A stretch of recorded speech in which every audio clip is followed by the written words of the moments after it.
October 18, 1933, 8:11 p.m. West 126th Street, Harlem.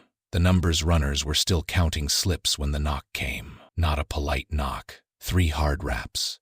Measured. Confident. The kind that told you the man outside wasn't asking. Inside the back room of a tailor shop, 27-year-old Isaiah Ike Harris froze with a pencil halfway down a column of bets. His mother's rent money sat mixed in with everyone else's $3 riding on a 4-digit dream. Ike had promised her this would be the last week. One more night.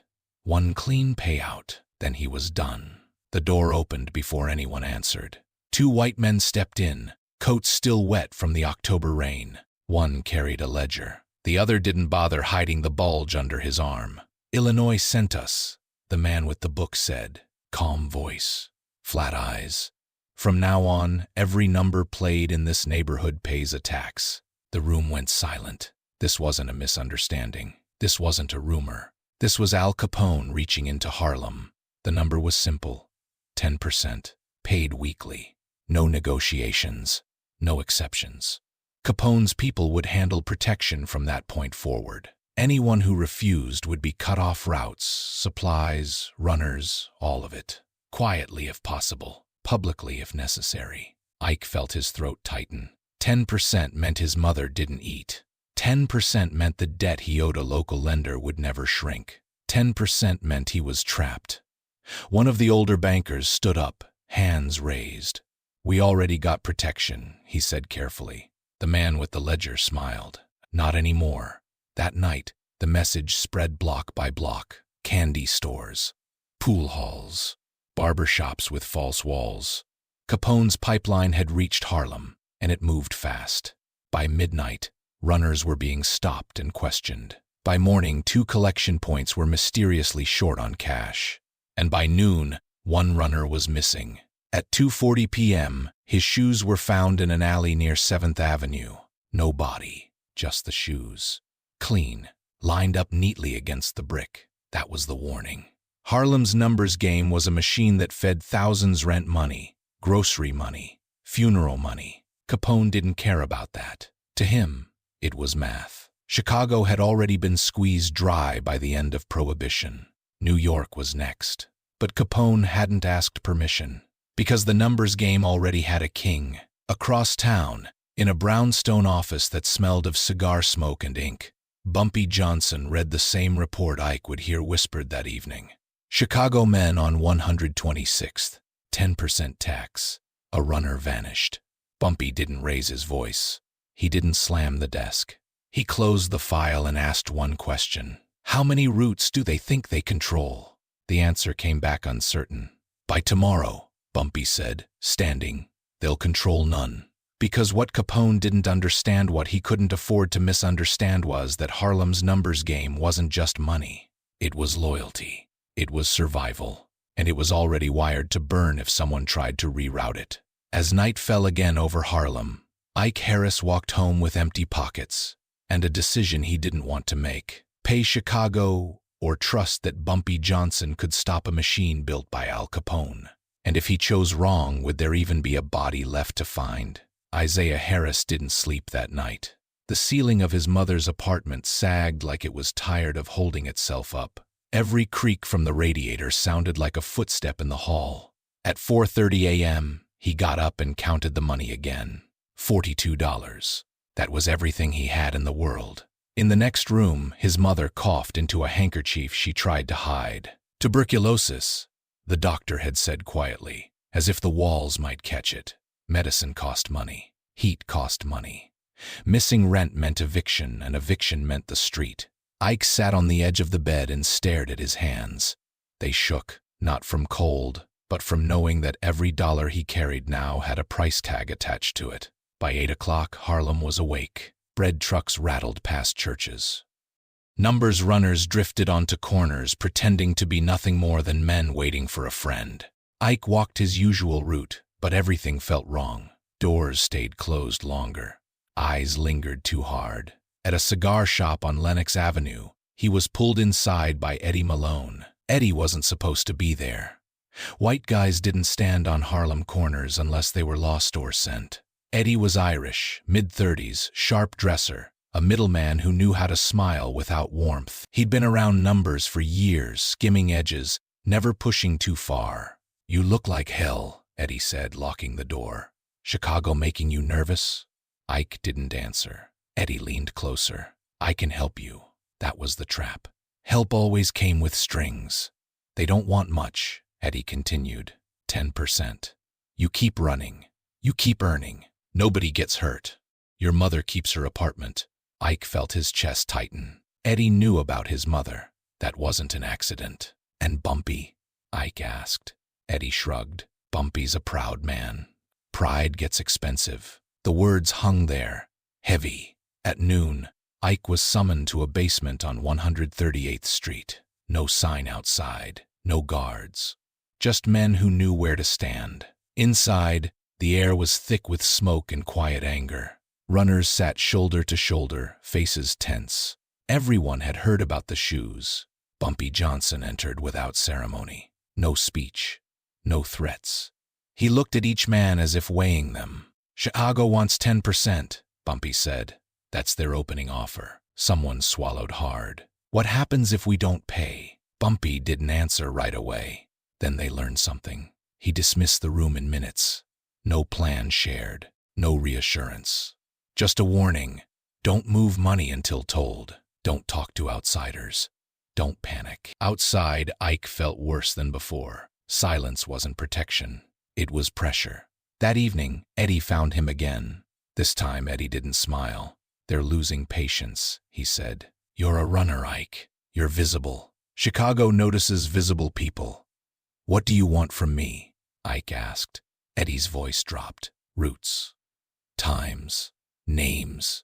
Enough to make this clean." Ike thought of his mother's cough, the landlord's notices, the shoes in the alley. That night, he sat at the kitchen table while his mother slept and wrote 2 lists on a scrap of paper. One had names of men he trusted. The other had addresses Eddie had asked for. At midnight, he burned one list in the sink, but he didn't burn the other. And somewhere across Harlem, someone was already counting on Ike Harris to make the wrong choice. By morning, Chicago would know whether Harlem's numbers game bent, or whether someone inside Bumpy Johnson's house had just cracked it open. Which list would Ike hand over first? By Thursday morning, Harlem felt watched. Not openly. Not by men standing on corners. It was subtler than that: cars idling a second too long, unfamiliar faces reappearing on different blocks. Runners being greeted by name by people they'd never met. Ike noticed it first near 132nd Street. A man leaning against a lamppost nodded at him and said, "Cold day, Isaiah." Ike kept walking. He didn't turn around. He didn't speed up. But his heart started hammering like it wanted out. The numbers were backing up. Bets were being written but not moved. Cash sat in drawers instead of traveling its usual routes. That kind of congestion made everyone nervous: runners, bankers, collectors. Nervous people made mistakes. Eddie Malone knew it. He met Ike that afternoon in the back of a grocery store that smelled like spoiled onions and damp wood. Eddie didn't waste time with small talk. "They're ready to move," Eddie said, "but they need certainty." Ike shook his head. "I told you, I don't know anything." Eddie smiled thinly. "That's not true. You know when the cash moves. You know which routes matter. And you know who's scared." That last word landed hard. Eddie slid a folded paper across the crate between them. "Just confirm what's already here." Ike didn't touch it. "Your mother's landlord came by my office this morning," Eddie added casually. "Seems concerned about late rent." Ike's jaw tightened. "You said nobody gets hurt." Eddie leaned closer. "I'm trying to make sure that's true." Across town, pressure was tightening from the other side, too. Bumpy's people started testing loyalty. Small things at first delayed pickups, changed meeting spots. Fake instructions whispered through second-hand messengers. Anyone who talked too much found themselves waiting alone in empty rooms. That night, Ike was stopped by a man he'd never seen before. "You run for Harris Street, right?" the man asked. Ike said nothing. The man smiled. Wrong answer. He walked away. By Friday, rumors were colliding. Some said Chicago had bought half the runners already. Others swore Bumpy had men inside Capone's pipeline. No one knew what to believe, and that uncertainty was poison. Ike stood between two forces that didn't forgive hesitation. At home, his mother's coughing worsened. Blood appeared on the handkerchief now. She tried to joke it away, but her eyes told the truth. She needed medicine soon, not promises, not loyalty, money. That night, Ike made his choice. He didn't go straight to Eddie. That would have been too obvious. Instead, he followed one of Bumpy's collectors after a late pickup, watched where the cash went, watched who handled it, watched how long it stayed. He memorized everything. On Saturday morning, Eddie got what he wanted: partial confirmation. Times, not names. Roots, not faces.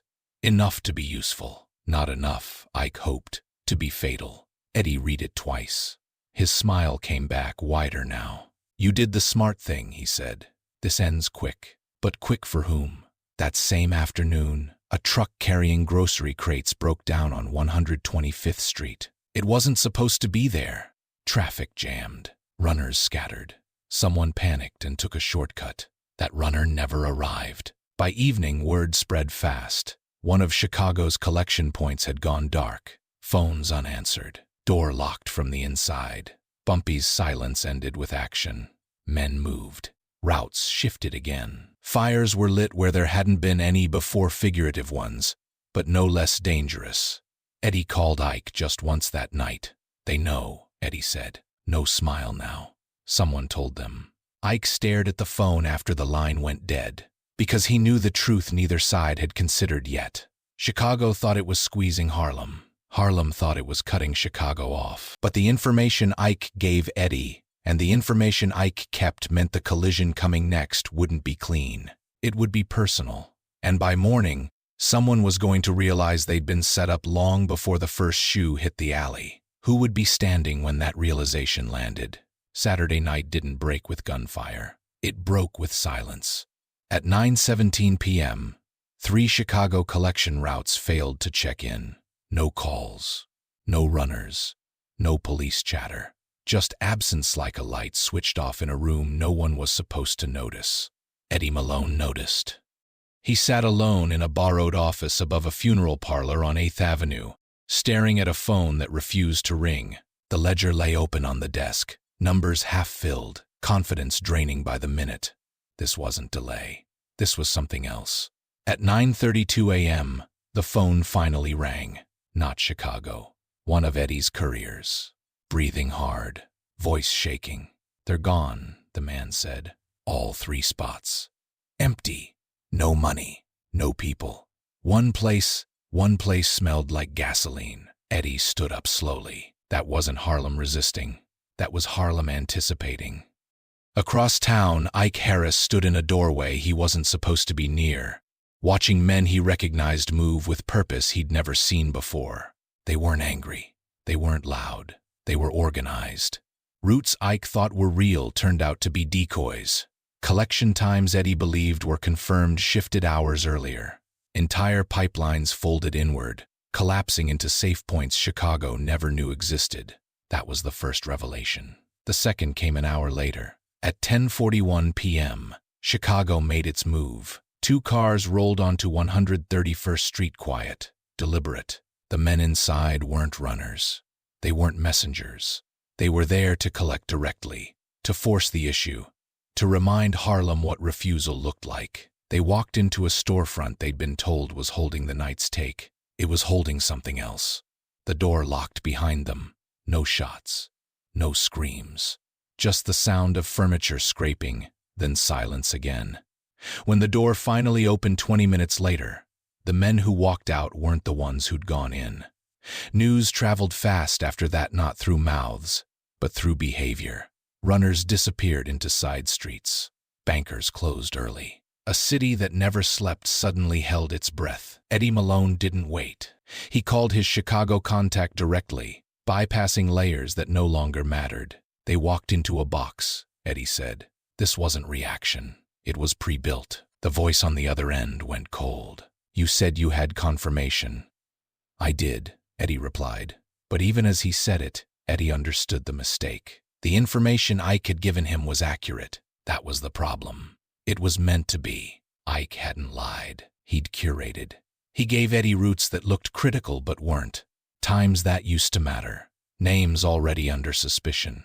He fed Chicago confidence, not control. And the worst part?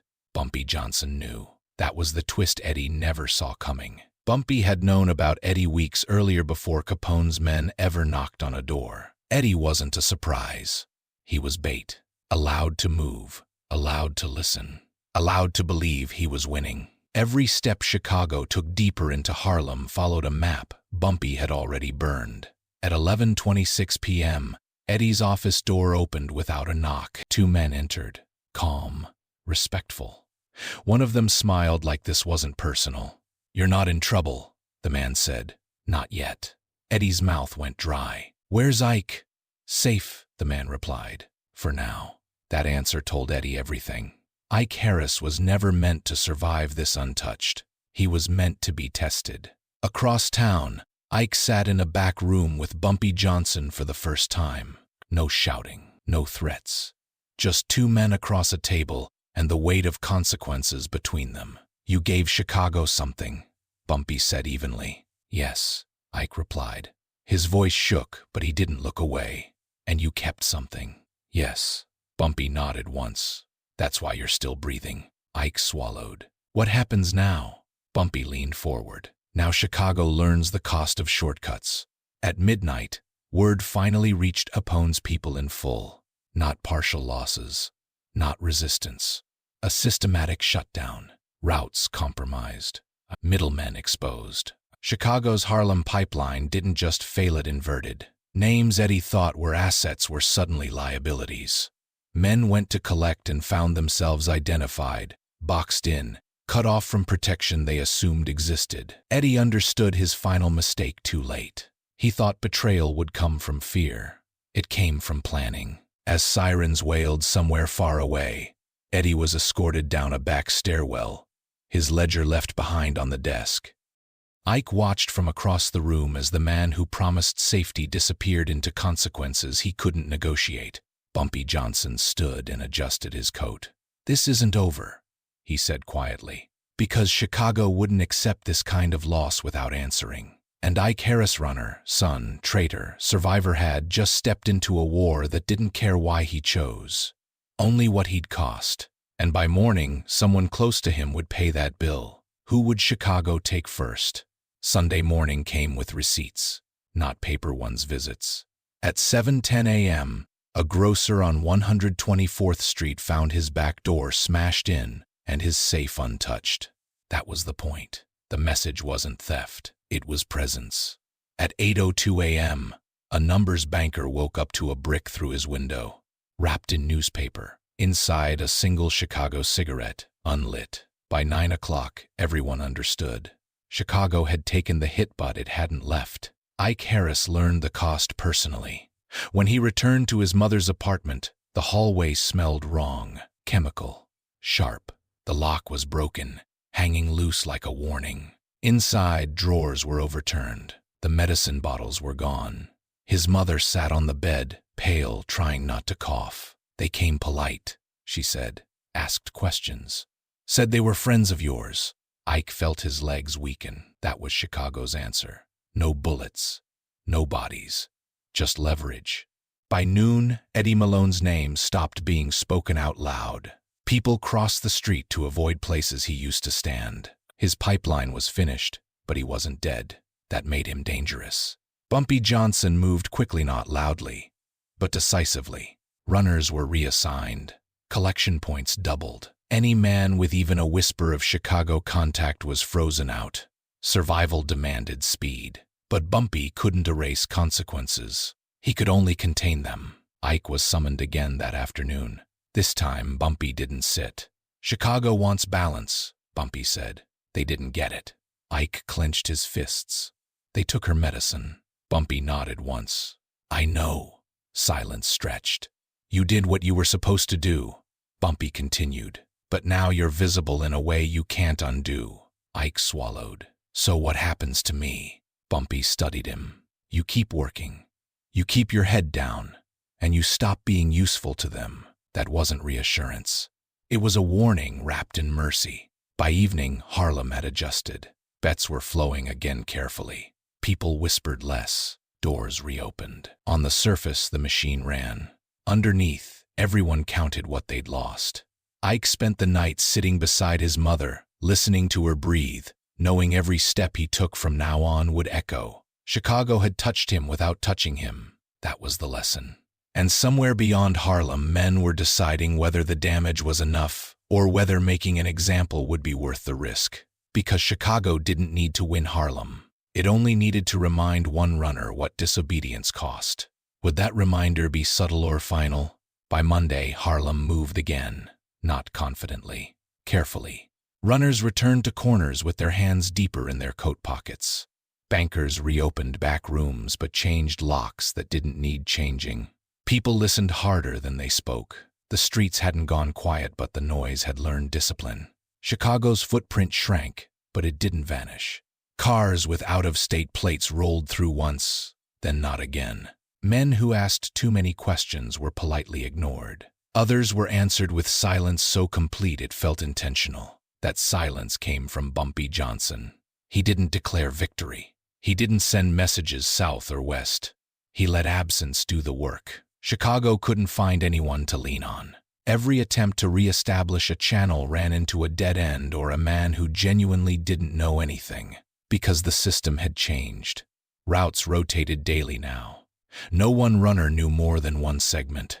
Cash moved in smaller amounts, more frequently, like blood through narrowed veins. It slowed profit, but it kept the heart beating. Ike Harris felt the shift immediately. He was still running, but he wasn't trusted the same way. Men watched him when he spoke. Conversations ended when he entered rooms. No one accused him of anything, but no one forgot either. That was his new punishment. At home, his mother's condition worsened. The missing medicine left her weaker, thinner. Ike borrowed money he couldn't afford, calling in favors he didn't want to owe. Each dollar carried a quiet question. Was this worth it? The answer changed depending on the hour. By Wednesday, word finally reached the street that Eddie Malone had left New York. Not vanished, left. Alive, embarrassed, cut loose by the very people he'd tried to impress. That detail mattered. Chicago hadn't buried him. It had learned from him. And learning was more dangerous than retaliation. Bumpy understood that. He didn't relax security. He tightened it. Harlem wasn't celebrating. It was bracing. Late one night, Ike found an envelope under his door.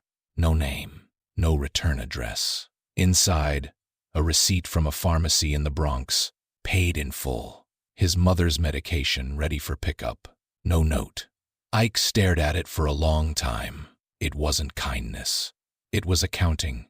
Someone in Chicago wanted him balanced again, stable enough to be useful, grateful enough to hesitate next time.